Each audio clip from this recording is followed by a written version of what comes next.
Are. Let's do this. I think we're just clicking over into live. It takes a split second here, and I see viewers registering. So we are live Patriots post-game show.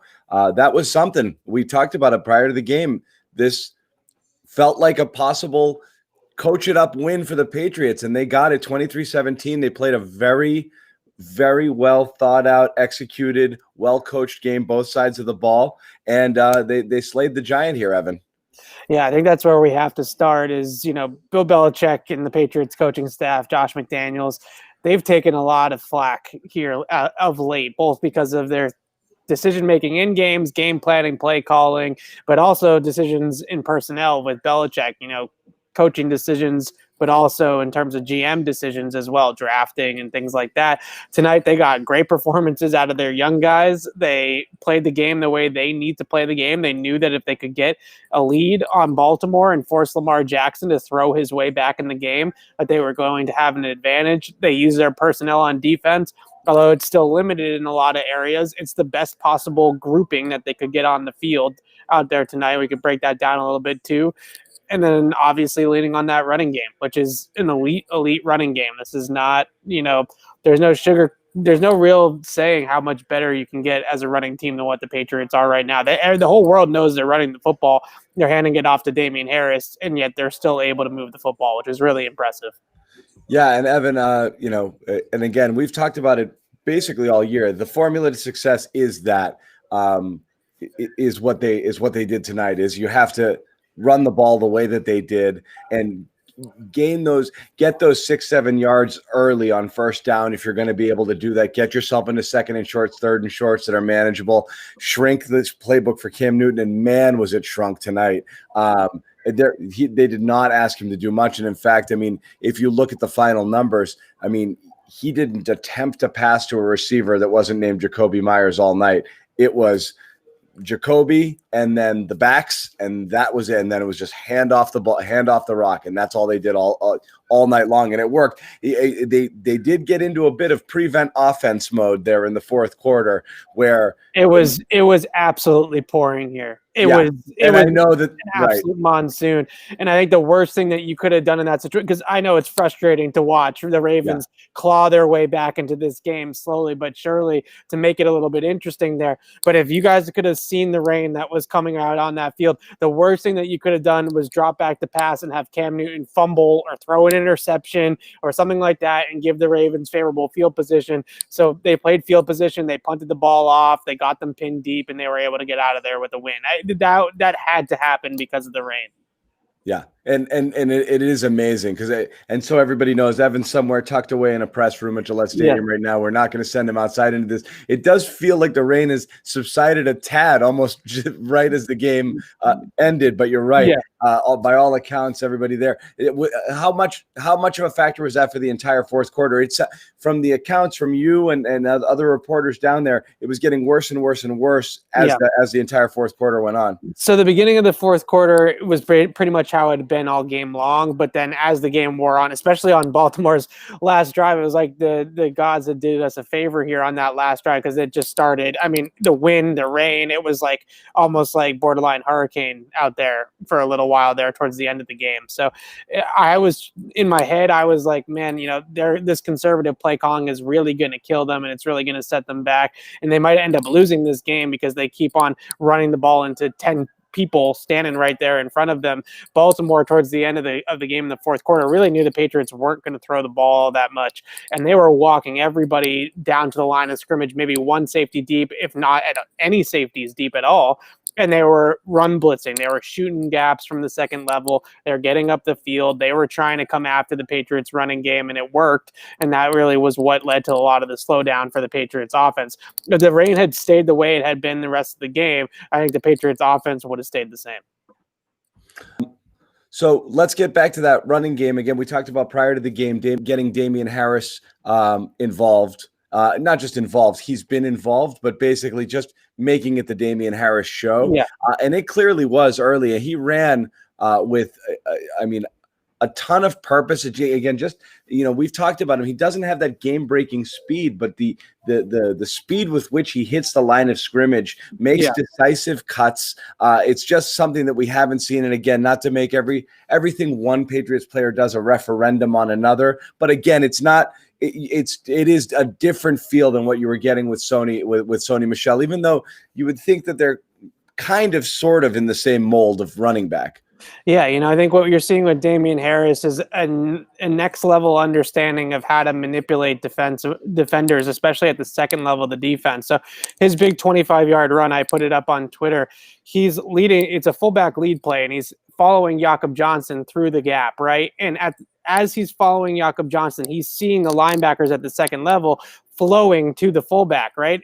When you run a fullback lead play, everybody in the stadium knows it's going right behind the fullback. So the whole defense converges behind the fullback. So he follows right behind the fullback. And then out of the corner of his eye, he kind of sees the second level of the defense coming with him. And so then he cuts it back to the next gap over, and there's just nobody home because everybody's flowing to Jakob Johnson. So just these little manipulations. I posted another one where they had a fullback wham play on. They let the guy through.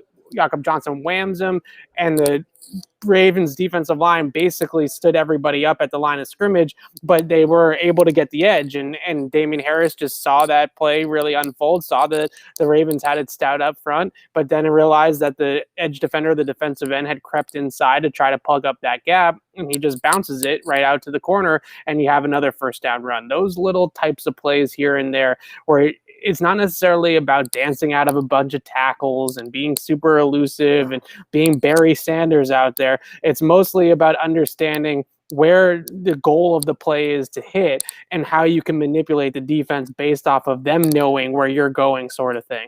Yeah, and just hit it, and that's right. What he does. Again, we talked about Cam Newton. This was, again, part of it is weather, but I mean, almost like early in the year level conservative play calling with him. How much of that do you think was what they were dealing with the effects of the weather, or how much of it was we're gonna turn it back even further? Because last game was his best game since Seattle. So I thought they'd be a little bit more comfortable letting him take some shots, but do you think that they were so concerned with the turnover battle here that was their main focus, that to not even entertain the possibility of anything happening? A little bit, yeah. I think it definitely was with the weather a huge factor, but I also think this Baltimore defense is a unit that wants to really come after you, right? They really want to blitz the quarterback a whole lot and put a ton of pressure on the quarterback. And I think if you get into a situation in this game, just the way the game unfolded in particular, but also just in general, if you get into a situation where Cam's dropping back to pass 30, 35 times in a game where the defense is really coming after him, they don't really have the offense to win like that, right? They don't have the playmakers on the outside that are going to create the instant separation. They don't have the continuity or the chemistry as a unit to handle the blitz like that. So why even bother, right? I think that's a big reason why you saw it's such a conservative game plan, was that they knew Baltimore was going to come after them. They knew they were going to blitz a ton. They knew that they were going to give them different pressure looks where, you're one time you're blitzing, the next time you're backing off. And instead of playing with all that and dealing with all that, just run the football and run play action and get out of here with a 23-17 win. This is exactly how you drew it up. This is how they put it up on the whiteboard on Monday. This is how they wanted it to go or I guess Tuesday, because of the Monday night game. This is exactly how Bill Belichick and the coaching staff wanted to play this game tonight. They executed the game plan perfectly. Well, it is amazing. We're talking about 2 wins in 6 days, going from 2-5 to 4-5, and all of a sudden the season's got a totally different vibe to it here. And we talked about it a little bit in the pregame, which is you start having different conversations about this team. It's amazing. And again, I don't know how much of the chat you're checking out today, but the main topic of the chat in our post-game show last week after the win over the Jets, which was a terrific win, was, I wish they lost that game. What are they doing winning? And now we're tanking. And I think just the tone of the commentary that you're seeing here and just kind of the vibe on Twitter is, hey, wait a second.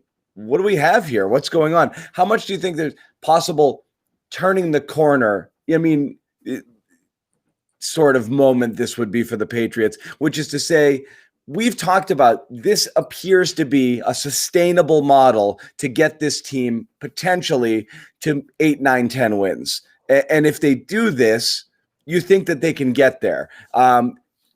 Did tonight change your thinking at all, or is it always what you've kind of thought this team could do if all the pieces were kind of, working and again, health, you had COVID issues. There was a few things that messed them up in that little 2 to 3 game swing where things kind of went awry. But the Denver game, all of that is just a total debacle. Kansas City. But you're feeling after tonight, you think this might be a turn the corner sort of game?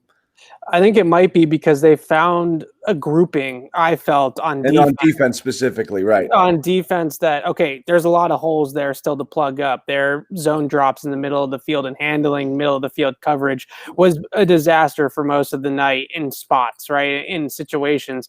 And they need to clean that up. And you have a lot of players like Terez Hall or Adrian Phillips or Kyle Duggar who are, Chase Winovich is another good example of this, who are either young players, new players playing different positions. Winovich is usually an edge guy. Now they're asking him to play a little bit more in the middle of the defense. Duggar is a safety, asking to play him in the box. Phillips, similar situation. So they have to be able to handle the middle of the field better. The touchdown that they gave up to Willie Snead towards the end of the game that made it 23-17 was a perfect example where they just didn't really feel like they had it buttoned up in the middle of the field there. And I kind of thought it was more Devin McCourty than anybody else that sort of took the eye candy of Lamar moved him to the right and then came back left on him a little bit. He was in a tough spot, though. That was kind of a pick your poison sort of. Right. But when you pick your poison, you pick the shorter throw, not the touchdown throw, right? So these types of things, though, I think can be worked out. And if you put Duggar and you put Winovich and you put Uche out there on the line of scrimmage and you put some speed at the second level of the defense with Hall and Phillips and then Duggar and John Jones kind of sprinkling in there as the nickel or money backer, there's a lot more speed. There's a lot more physicality. There's a lot more talent, pure talent at that point of the defense than anything else. And I think earlier on in the season, when you guys like a Jawan Bentley out there and you're trying to mix and match it that way, and it just didn't click. It just wasn't working well. And I think this unit, this group can be a productive group on defense. And that 100% really makes me feel different about this team, because I wrote last week that the biggest issue with the Patriots, I was pretty confident actually that the offense was going to be able to score enough points out here tonight to win this game. The biggest issue is the defense, especially on first and second down. Well, they were significantly better against a really good first and second down team. The run defense was surprisingly much better. Exactly. Yeah. The run defense, they gave up 4.1 yards per carry, but a lot of that was Lamar scrambles, not designed actual running plays. So you kind of take that with a grain of salt. He's finally, Belichick is finally seeming to let the young guys play a little bit more, finding ways to play his more talented players, even if it's not the traditional cookie cutter role for Chase Winovich to play inside linebacker. He's clearly one of their 7 best guys in the front 7. You got to find a place for him to play. Right. Yeah. Just find a place for him to play, whether it's edge, off the ball, wherever. Just find a spot for him, because he's that talented. And that's what they were able to do tonight. It's almost like these small ball NBA style lineups. Like sometimes you just got to play your best players and then just figure it out as you go. And again, too many.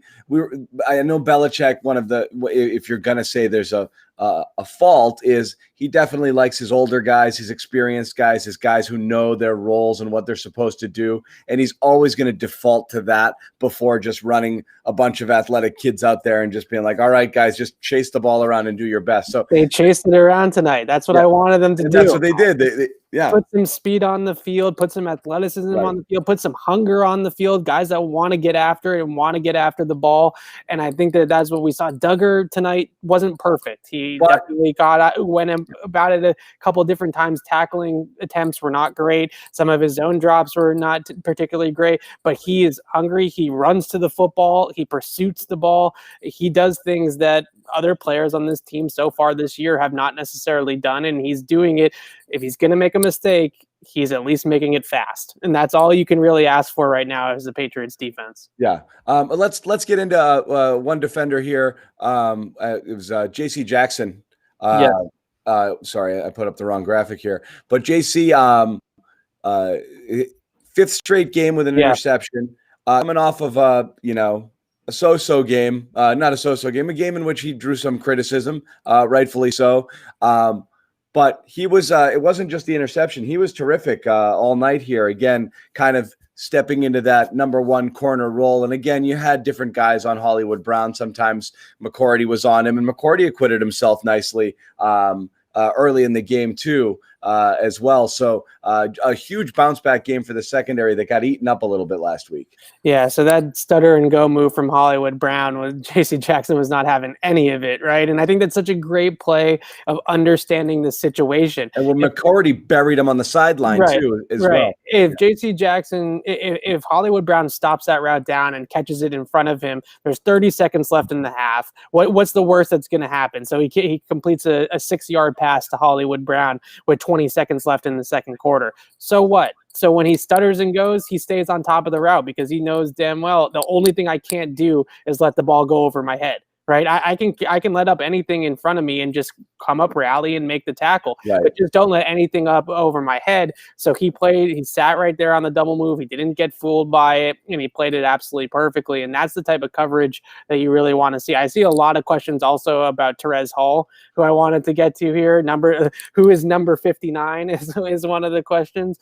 Terez Hall, I don't know if it's a perfect. He started last week. I don't know if he's not a perfect linebacker, right? And he definitely has a lot of work to do dropping in the middle of the field, like I mentioned a couple of times, in zone coverage, man coverage even, doing things like that. But he is a much faster and more athletic player, and he can definitely move sideline to sideline. And then when the Patriots do want to run blitz, basically what they had him do a lot last week, and I'll have to go back and watch it and see if he was doing the same thing this week, is what's called spying the gap. So basically they just say to Terez Hall, Terez, you got the A gap.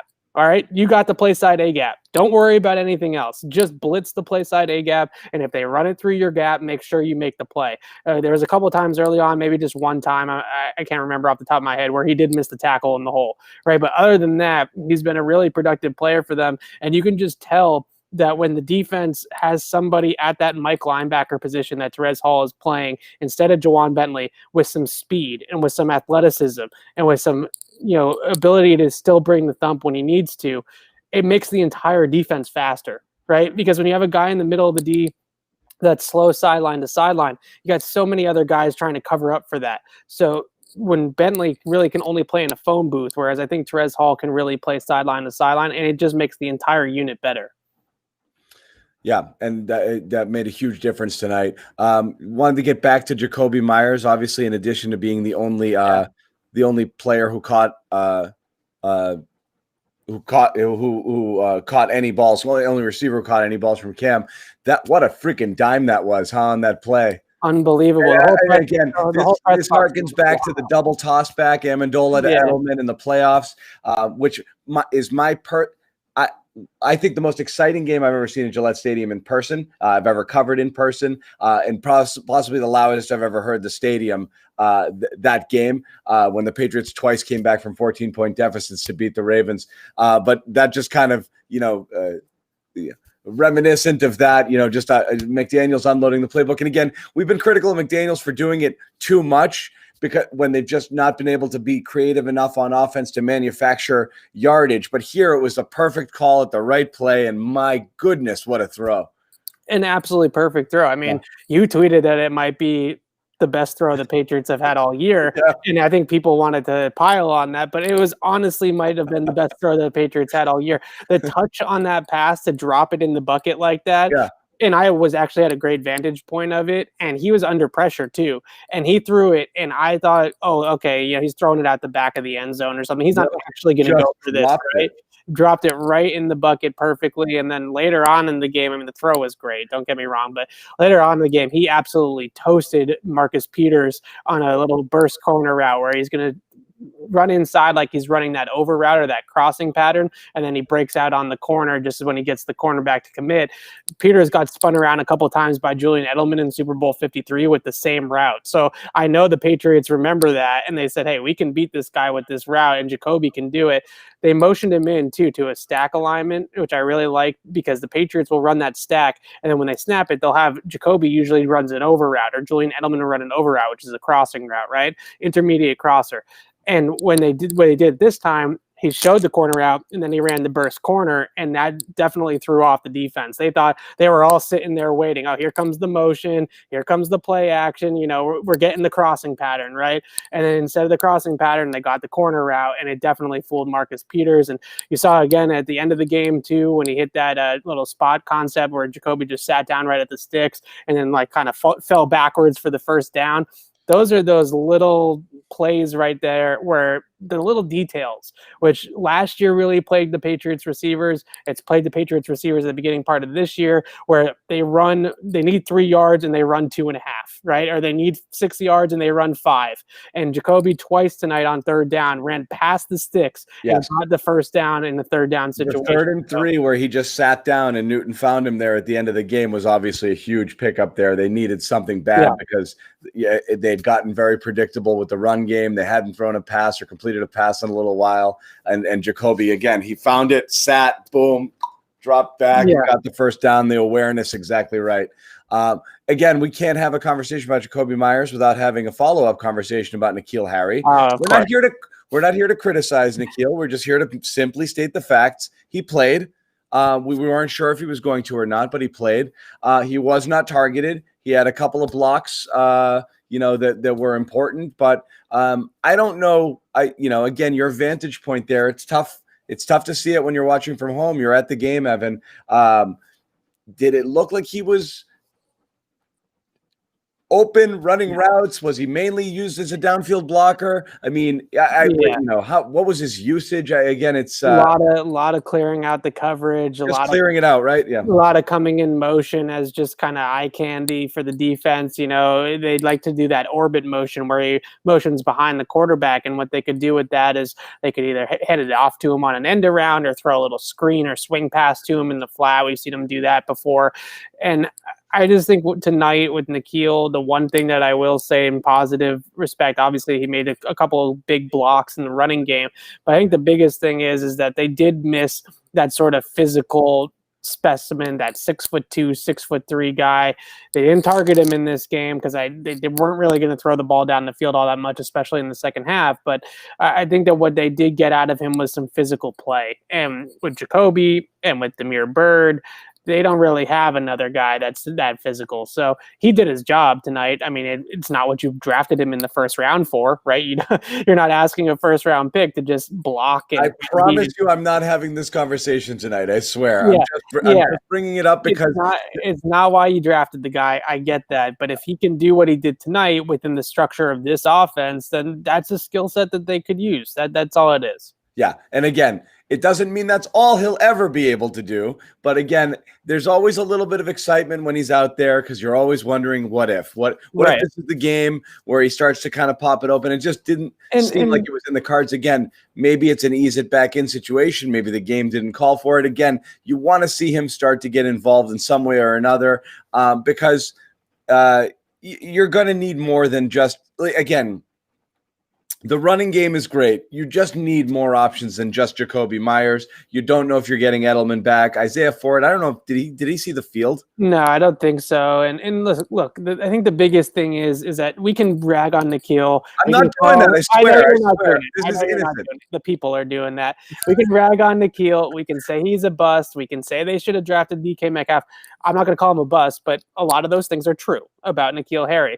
But at the end of the day, with the depth chart they have at wide receiver right now, what do you want? Do you want N'Keal Harry out there, or do you want Gunnar Olszewski out there? Right? When they go 11 and they go 3 wide, do you want your top 3 wide receivers to include a Gunnar Olszewski type, or do you want them not even to be able to go 3 wide because they don't have the depth there? And when they go 2 wide and they get into that 21 personnel, which they rode for most of this game, he is an effective blocker. So that's all there is to it. He's a better blocker than Gunnar. I don't think Gunnar is really making anybody miss in the open field or getting open with dynamic route running or anything like that. So if you're going to pick Gunnar in that situation, then you're crazy. You're talking crazy. I mean, it's fine, but it's just not at all accurate. Let me put you that way. There's a lot of pro Gunnar. There's a lot of pro. If you think that Gunnar should be out there in 3 wide receiver sets over N'Keal Harry, then go. No, and again, it's you do it. It's again, you do it. You have Harry out there because you want you want something more. You want to get there. And you're just hoping that it gets to a point where he is able to do the things within his skill set and that you can diversify the offense a little bit because you're definitely going to need it. And again, in addition to Harry, you're hoping and wanting those tight ends at some point or another to be able to make some sort of impact as well. It is a very limited offense, even though they did everything they needed to do tonight. The stars were aligned. They ran the ball well. We know they can do that. You have to have as soon as Baltimore knew that there's no chance they're going to pass anymore, it is harder to do what they did tonight. So they are fortunate that they were able to do that. A couple of Ravens turnovers as well really helped in the game. But yeah, they beat the Ravens, but they really had to have close to a flawless game in order to do so. You wonder if that's sustainable against better teams. I don't want to take anything away from the victory. They earned this win. This was a great win. It was physical. It was well thought out, well coached. But again, you're just looking at long-term sustainability here, and you definitely need to get a little bit more going on offense. Yeah, I mean, basically, Baltimore didn't do anything fancy defensively in the fourth quarter. What they did is they walked everybody up to the line of scrimmage. They got the safeties, they got the second-level players, all just filling a gap immediately and blitzing off the ball, run blitzing essentially. And it wasn't necessarily I'm not saying the Patriots have a downfield guy that scares them, but I think just the conditions and the way that they knew the Patriots were going to call the game, they knew the Patriots were not going to try to throw to Damien Harris 50 yards down the field, right? They just knew that wasn't coming. So they were able to really walk everybody up to the line of scrimmage and play that type of way. I think if they continued to do that and the rain didn't happen in a different circumstance, in a different situation, the Patriots would have started throwing the ball against those types of looks. You can't just play 11 guys in the box and not expect any type of throwing, even if it's just intermediate and short passing. There's going to be a little bit more of that going on. So a lot of it was the weather. A lot of it was just they had a lead in a bad weather game. So the last thing that you can really do is turn the football over. But I think that moving forward, the guy that they really need to lean on obviously is Jakobi. And if Jakobi Meyers can continue to be as good as he's been, teams are going to start double teaming him. Teams are going to start. The Ravens already put their top corners on him. Marcus Peters had him some of the time. Marlon Humphrey had him some of the time, and he was beating those guys. So they're going to have to figure out ways to game plan. He's going to get bracket coverage. He's going to get cone and type of double teams and stuff like that Julian Edelman's seen in the past. And then what? What? That's my question: is when they start scheming out Myers, then what's the next step for the Patriots offense? Is it the backs? Is it somebody else stepping up like a Demir Bird or a N'Keal Harry? Who's going to be able to be that guy? That's exactly right. It's almost the league seeing him for the first time through. You start to make adjustments. Again, the Ravens, there was chatter in the week leading up that they knew about Myers. It wasn't John Harbaugh, mentioned him like 2 or 3 times. Yeah. All week long. Jakobi Meyers can play. This is our biggest threat right now in the passing game. We got to be ready for him. Crazy. Yeah, it is crazy. But the Ravens were talking him up, and they knew it. So they did scheme him, and he did play fairly well. Again, he was the most targeted player, period, and the only receiver, as we mentioned. And he still, even with that coverage, was able to have a pretty decent game in a game which the Patriots didn't really throw the ball at all. I do want to mention to the folks at home, we do have a sponsor, and it's Manscaped. And we're seeing it right here on the screen, 20% off, free shipping with the code PRESSPASS20 at manscaped.com. Once again, go to manscaped.com. Use the code PRESSPASS20, get 20% off and free shipping with the code PRESSPASS20. Evan, anything else you want to get into in this game we haven't talked about yet? And then I might open it up to some of the chat, and then you can defend N'Keal Harry for the rest of the time. Yeah, of course. I'm not going to do it. I swear. I think the one thing that we saw tonight out of the defense, it wasn't perfect. They definitely gave up some yards in the first half, a couple of big drives that they allowed, but the combination of players that they were using tonight was really, I thought, the best that they have gotten all season out of the usage of their younger guys. So they were able to really incorporate Kyle Duggar, and Josh Uche played a little bit more, and Chase Winovich is playing a little bit of on the line and off the line and kind of being that versatile Kyle Van Noy type of player that we were hoping that he would be. And if they can continue to mix and match those groupings together, and their defense, I think, is actually going to be a little bit better. I was really worried about the defense. I thought the defense probably didn't have the personnel to turn this thing around. But on top of getting some of those younger guys on the second level, the defense more incorporated into the scheme, into the system, and into the game plan. Carl Davis was really good up front, I thought, next to Lawrence Guy at times. Him, Adam Butler, and Lawrence Guy is a decent threesome up there to stop the run and be able to hold up on the point of attack. And it's just, this defense looked a whole lot better on paper than anything I could have imagined that they were going to be able to get into this year, because I really was concerned that Belichick was never going to play the young guys. I really was concerned that he was never going to let. A lot of people were, never going to let Duggar, and never going to let Uche, and never going to let Winovich, all these guys go. And tonight he said, "Hey, this is the matchup, right? We know what we're going to get from Baltimore. They're not going to change too much up on us. We know what kind of schemes they're going to run. Just run and hit people." And that's exactly what they did tonight, and that's what they're going to have to do moving forward. Poor Harry's getting beat up bad on this thread. I feel so bad for him. I really do, because, I know N'Keal Harry's worked extremely hard, and listen, this isn't the Boy Scouts, right? He's not living up to his draft standing. There's other guys that were drafted behind him, DK, Terry McLaurin. We can go right on down the list that have obviously outperformed him, and it was the wrong pick. It was 110% the wrong pick. But my whole thing is let's just make sure we get the best out of N'Keal Harry that they possibly can, because he's on the team, and that's the pick that they made. They don't have DK Metcalf, so let's at least just make sure that N'Keal Harry can play the best possible.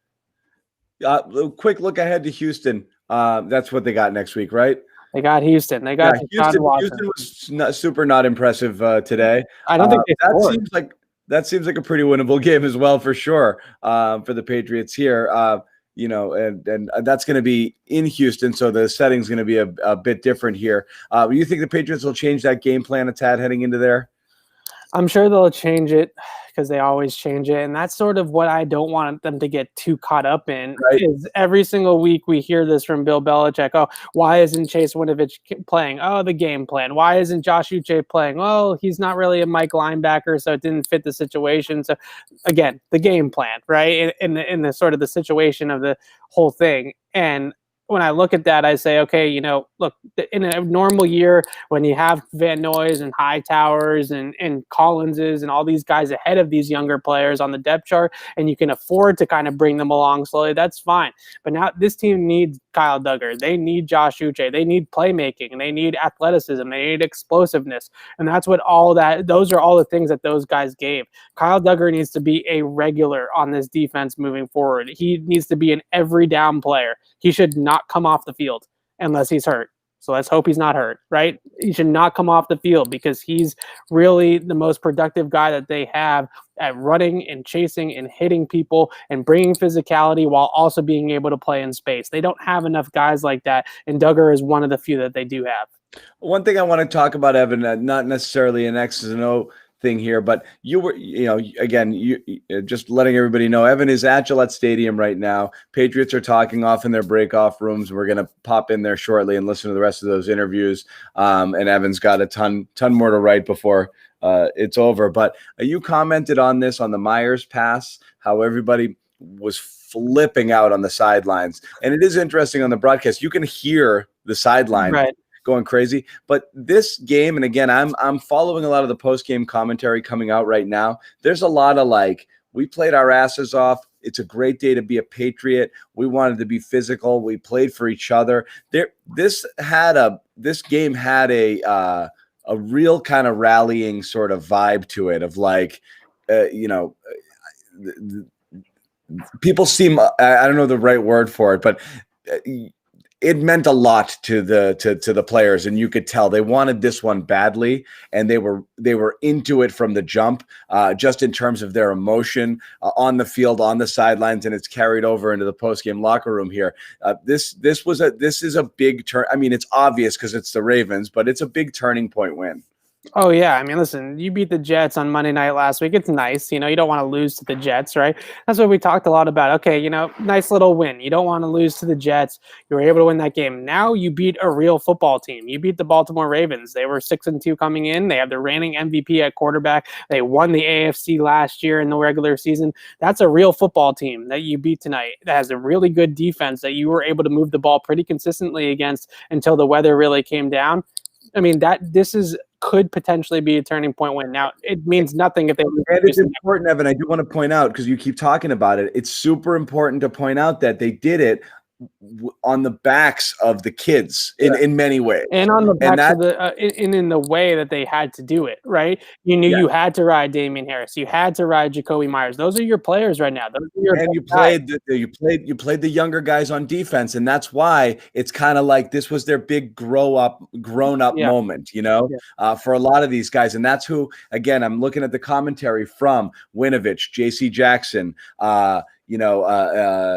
Myers after the game, Harris, and they're like, they are amped over this because it was their moment to show we can do this. Where Bill has put faith in us to do this, and we want to go do it. And they did it against the Ravens. So you can, I really wonder what type of carryover there's going to be off of this. And next week, Houston, that's a tough game. It's a tough matchup for the Patriots. They haven't really played Houston well in the last couple of years. Deshaun Watson, since he became the quarterback there, has really lit the Patriots up. Even a couple of years ago when Tom Brady won the game with that Brandon Cooks catch along the sideline in the corner of the end zone, Deshaun Watson, I think, put up 34 or something like that in that game and really had his way with the Patriots defense. So they got a tough matchup next week, maybe not record-wise, but on paper for them. And I think what they need to continue to do, I don't know. I don't know if this is Belichick. I don't know if it's the young players are finally just growing up and we're halfway through the season and they feel more comfortable playing some of these guys, or Belichick's stubbornness. He finally looked at it and said, I got to play the young kids and see what we have with it. I'm not sure, but they now, or he just felt he needed to be more athletic against this Ravens team. And our fear is, Evan, that he goes back to the other. He goes back to the other thing in Houston, and you're like, oh, no, you can't. And Juwan Bentley is a team captain. He has a role on this team that he can play as a first down linebacker. And Landon Roberts' role last year, right? Just play him on first down, let him stop the run.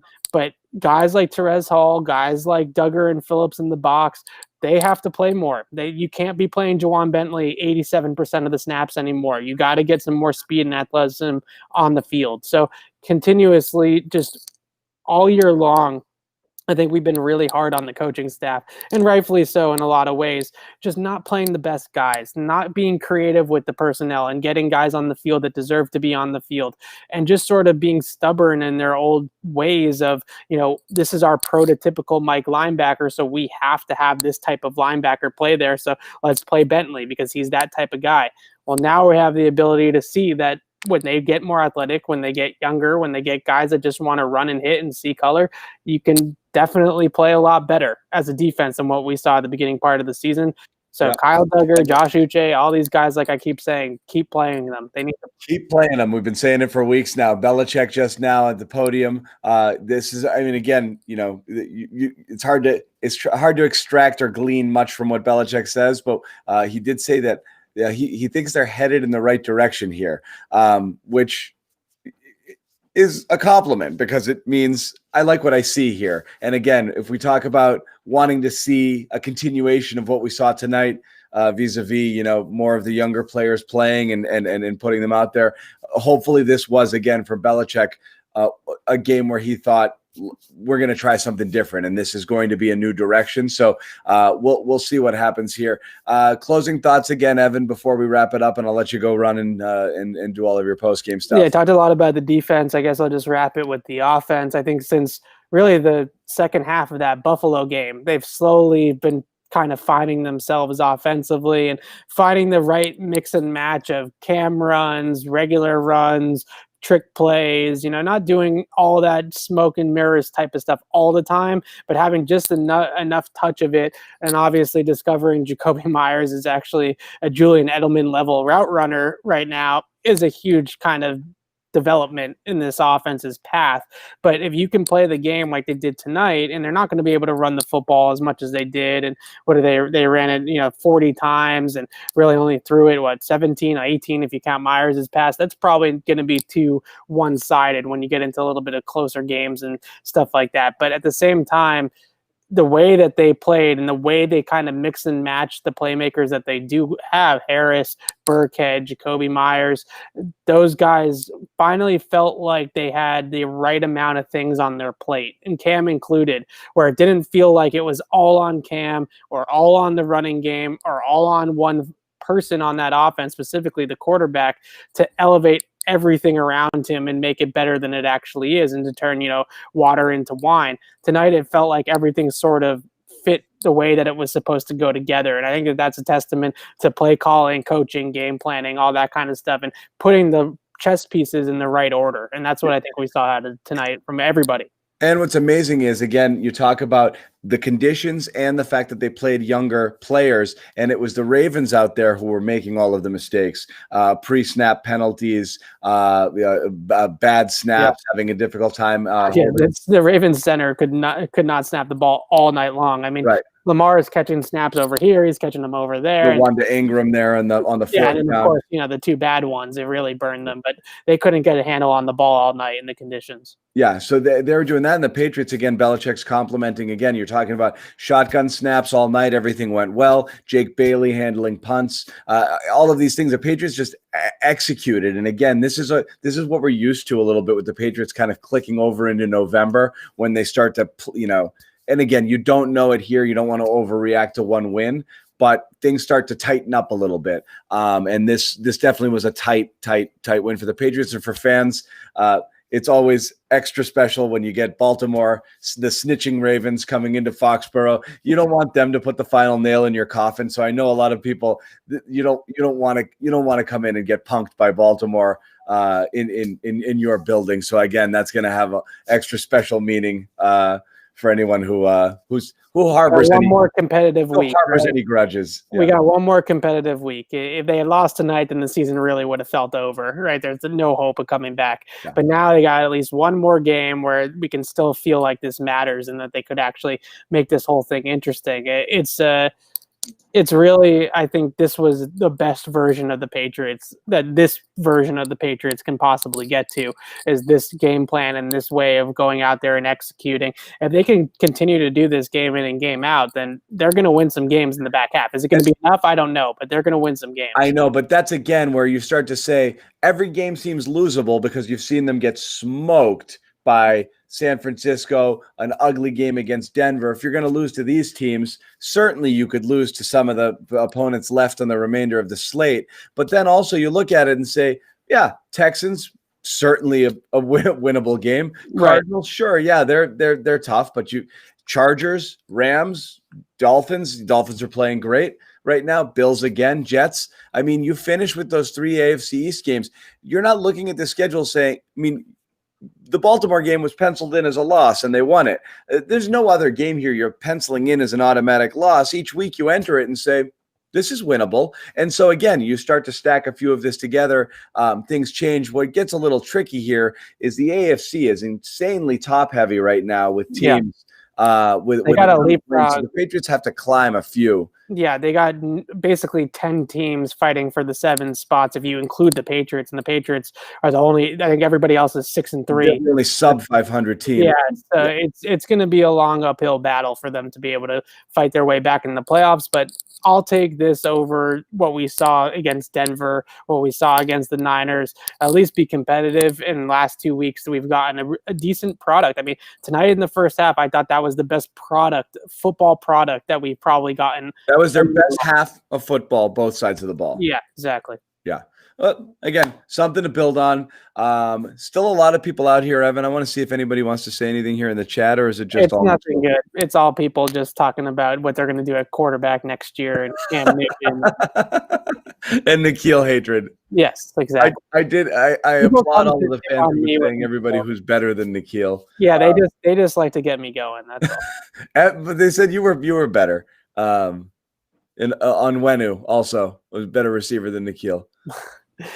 We should give the offensive line some credit, though. I feel like I haven't given them enough credit. Their job at run blocking it's fun to watch. I know it's not necessarily the sexiest thing to talk about, and we all love to see the deep ball. We all love to see them, throw the football and things like that. Everybody's clamoring to see them throw the ball. But in terms of the run blocking, this is an absolute clinic for about 3 quarters on how to run block crack tosses, lead blocks, power, counter, ISO. I mean, it was everything, right? They had the whole repertoire throwing everything at them. They had some extremely thunderous double team blocks too. Michael Onwenu and Shaq Mason on the right side, Joe Tooney and Isaiah Wynn on the left side, just moving. The offensive line played a man's game tonight. Yeah, and that's just, I mean, at the end of the day, that's football, right? Just get in the trenches and your guys against our guys, and tonight the Patriots guys won. The first half, that offensive line set a tone, and that really was it for the game. All right, we're gonna wrap it up. Last time I'll tell you, Manscaped, 20% off free shipping, manscaped.com, PressPass20 is the code. Once again, manscaped.com, use the code PressPass20, get 20% off. Follow Evan Lazar on Twitter, CLNS Media, for his post-game write-up, 10 things we learned about this game. We talked about several of them here, but he's going to break it down with a little bit of film. And if you haven't already subscribed to our YouTube at Patriots Press Pass, you'll get notifications every time we go live like this, and anytime we put out new videos with new analysis. We'll have more stuff coming out after the game. Thank you, everybody, for joining in. Again, more stuff coming out tomorrow as well. For Evan Lazar, I'm John Zanis. We'll see you guys later.